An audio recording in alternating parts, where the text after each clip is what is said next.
Bismillahirrahmanirrahim. A'udzu billahi minasyaitonir rajim. Bismillahirrahmanirrahim. Alhamdulillah. Wassalatu wassalamu ala Rasulillah wa ala alihi wa ashabihi wa man tabi'ahum bi ihsanin ila yaumiddin. Amma ba'd. Assalamualaikum warahmatullahi wabarakatuh. Mga kapatid sa pananampalatayang Islam, bibigyan naman po tayo ng isang hadith ng Propeta Muhammad sallallahu alaihi wasallam. Sa hadith ni Imam An-Nawawi, 26 na hadith ng Propeta Muhammad sallallahu alaihi wasallam. An Abi Hurairah radhiyallahu anhu qala Rasulullah sallallahu alaihi wasallam, kullu sulami minan nasi alaihi sadaqah, kullu yawmin tatlu'u fihi syams ta'dilu baina isnaini sadaqah, tu'ainu ar-rajula fi dabbatihi fatahmiluhu 'alaiha aw tarfa'u lahu 'alaiha mata'ahu sadaqah, wal kalimatul thayyibatu sadaqah, wa bi kulli khutwatin tamshiha ila sholati sadaqah, wa tumitul ada alit tariqi sadaqah. Rawahul Bukhari wa Muslim. Mga kapatid sa pananampalatayang Islam, ang ibig sabihin ng hadith ng Propeta Muhammad sallallahu alaihi wasallam mula kay Abu Hurairah radhiyallahu anhu, sinabi niya at sinabi ng sugo ng Allah subhanahu wa ta'ala, bawat kasukasuan ng tao ay naglalaman ng kawanggawa. Sa bawat araw na sumisikat, ang gumawa ng katarungan sa pagitan ng dalawang lalaki ay kawanggawa.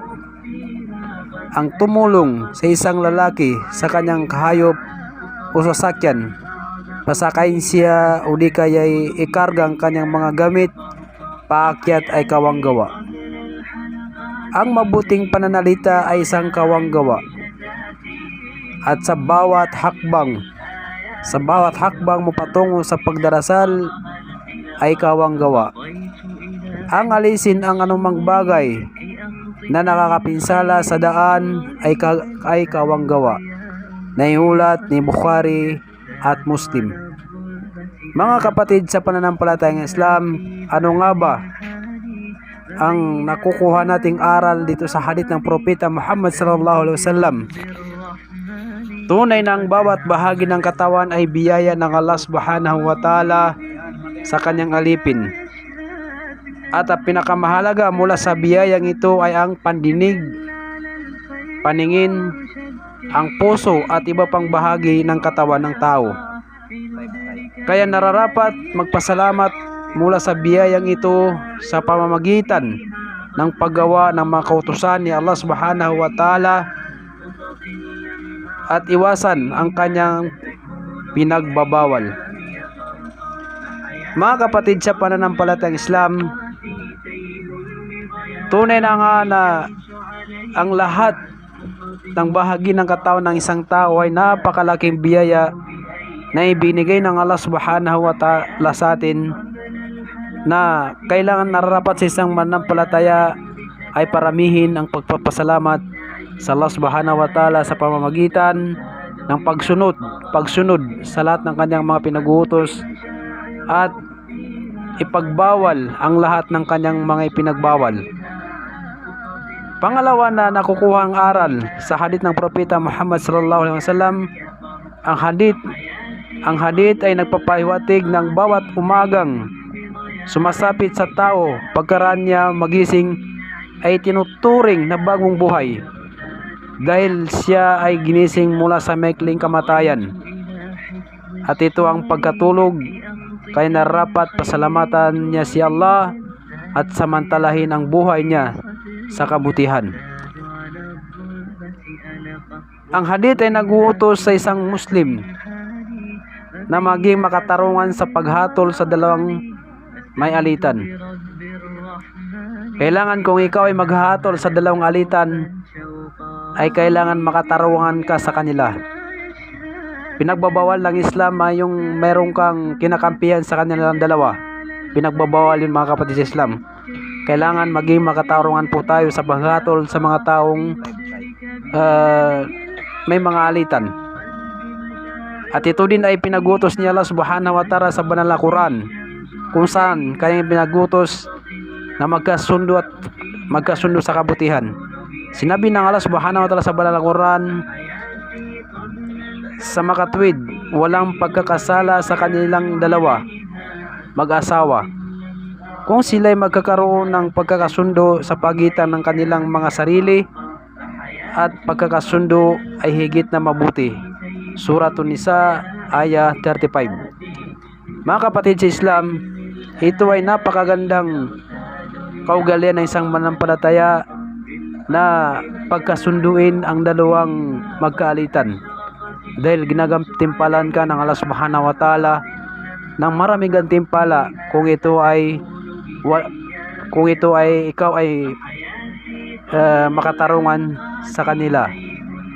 Pangapat, ang hadith ay naghihimong ng tulungan ng kapwa-tao sa anumang kanyang pangailangan, dahil ang pagtulong sa kanya ay sadaka. Tingnan niyo mga kapatid sa pananampalatayang Islam, ang pagtulong mo sa kapwa mo tao ay sadaka. Kagaya ng halimbawa ng mahal na propeta Muhammad sallallahu alaihi wasallam, ang tumulong sa isang lalaki sa kanyang hayop o sasakyan, pasakayin siya o di kaya ay ikarga ang kanyang mga gamit, paakyat ay kawanggawa. Panglima, ang hadith ay naghihimok na magsalita ng mabuti, at ito ay mula sinasabi ng mahal na propeta Muhammad sallallahu alaihi wasallam, ang mabuting pananalita ay kawanggawa. Mga kapatid sa Islam, kung tayo ay nagipag-usap sa mga tao o napaghalubilo sa mga tao, kung tayo ay nagkukwento sa kanila, kailangan po ay totoo ang ating sinasabi at walang halong kasinungalingan, dahil doon po tayo magkakasala.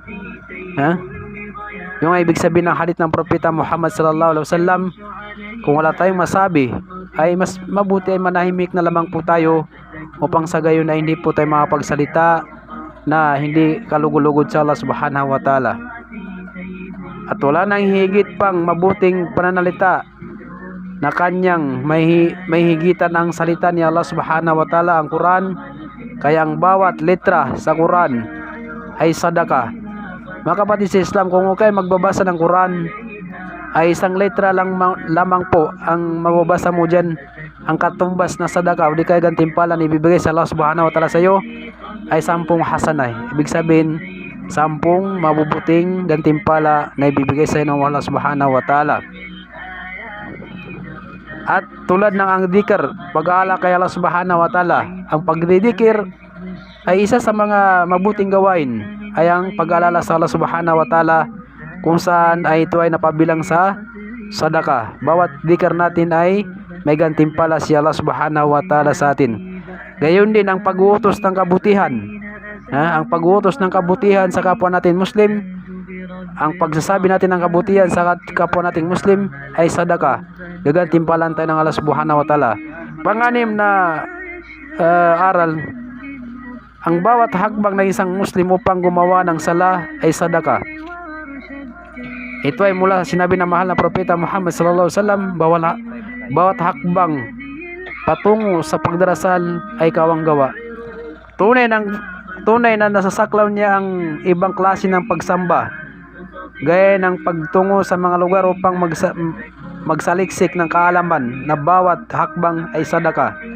Pangwalo, ang pag-alis ng anumang nakakapinsala sa daan ay sadaka, gaya ng nabanggit sa hadith ng propeta Muhammad sallallahu alaihi wasallam. Ang kabaliktaran nito ay ang paglagay ng anumang nakapinsala sa daan ay matuturing na kasalanan. Mga kapatid sa Islam, ang paglalagay ng mga nakaharang sa daan na yan ay mahigpit na pinagbabawal ng Islam. mahigpit na pinagbabawal ng Propeta Muhammad sallallahu alaihi wasallam. Kung ano man ang mga nakaharang sa daan ay mas mainam na tanggalin mo upang sa gayon na makuha mo yung sadaka na gantimpala ng Allah subhanahu wa ta'ala. May hadith ni Propeta Muhammad sallallahu alaihi wasallam, ang sadaka ay nagtatanggal, nagbubura ng ating mga kasalanan. Dahil napakalaking gantimpala na ibibigay sa atin ng Allah subhanahu wa ta'ala. Dahil dun sa ayan na binanggit ng Allah subhanahu wa ta'ala sa banal na Quran sa suratul Munafikun aya 30 ay kapag mamatay ng isang tao, ay wala na siyang ibang hilingin doon sa oras na yun na kanyang kamatayan, maliban sa ipagpaliban nawa ni Allah subhanahu wa ta'ala ang kanyang kamatayan upang sa gayon ay makapagbigay siya ng sadaka. Sabi ng Allah, wa anfiqu mimma razaqnakum min qabli ay ya'tiya ahadakumul maut. Gastusin nyo, gugulin nyo ang inyong mga kayamanan sa pamamagitan ng pagbigay ng mga sadaka hanggat hindi pa dumating sa inyo ang kamatayan. Kung kaya't ang taong nagbibigay palagi ng sadaka ay isa sa nagbubura ng ating mga kasalanan. Hindi kaya sabi ng Propeta Muhammad sallallahu alaihi wasallam, isa to sa magpapahaba sa kanya ng buhay, ang sadaka. Kaya mga kapatid sa Islam, paramihin po natin ang pagbibigay ng sadaka dahil napakalaking gantimpala na ibibigay sa atin ng Allah subhanahu wa ta'ala dito sa mundo at sa kabilang buhay. Assalamualaikum warahmatullahi wabarakatuh.